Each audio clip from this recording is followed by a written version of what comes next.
একটি দীর্ঘদিনের রাজনৈতিক দর্শনকে এটা আমরা পরিমাণযোগ্য উন্নয়ন লক্ষ্যমাত্রার সাথে আনুষ্ঠানিকভাবে সংযুক্ত করেছি মাত্র।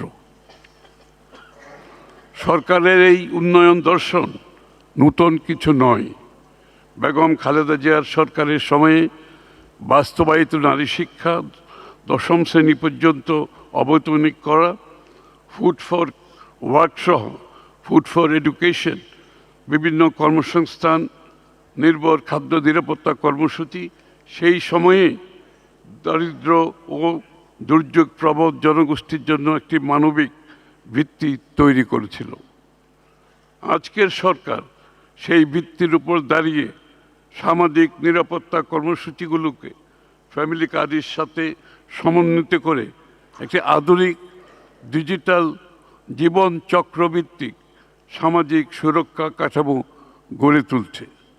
সুধীমণ্ডলী, গত 6 মাসে অর্থাৎ ফেব্রুয়ারির নির্বাচনের পর সরকার গঠনের সময় থেকে আমরা কথাই নয়, সেটা কাজে প্রমাণ করছি।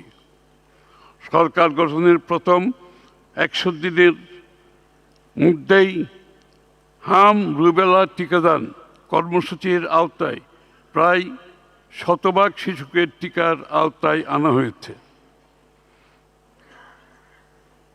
ফ্যামিলি কার্ডের প্রথম পাইলট পর্যায়ে 60,000-এর বেশি নারী ইতিমধ্যে ভাতা পাচ্ছেন। আমরা জুলাই 26 হতে জুন 31 মেয়াদে 5-year স্ট্র্যাটেজিক ফ্রেমওয়ার্ক বাস্তবায়নের উদ্যোগ গ্রহণ করেছি। এই কাঠামো আমাদের জাতীয় উন্নয়ন পরিকল্পনাকে জাতিসংঘ ঘোষিত টেকসই উন্নয়ন লক্ষ্যমাত্রা SDG সঙ্গে সমন্বিত করেছে।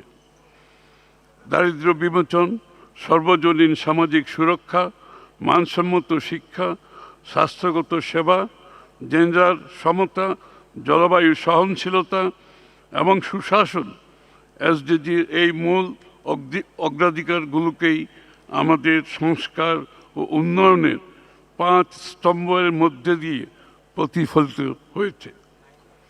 স্বল্পোন্নত দেশের কাতার থেকে উত্তরণের চ্যালেঞ্জসমূহ মোকাবেলা এবং SDG বাস্তবায়নে অর্জিত অগ্রগতি সুসংহত করতে আমরা পুনরুদ্ধার, পুনর্বাসন, পুনর্গঠন 3R কৌশল গ্রহণ করেছি, যার মাধ্যমে সাময়িক স্থিতিশীলতা থেকে শুরু করে দীর্ঘমেয়াদী কাঠামোগত রূপান্তর সবকিছু একটি সুসংহত পথ নকশায় বাস্তবায়িত হবে ইনশাআল্লাহ।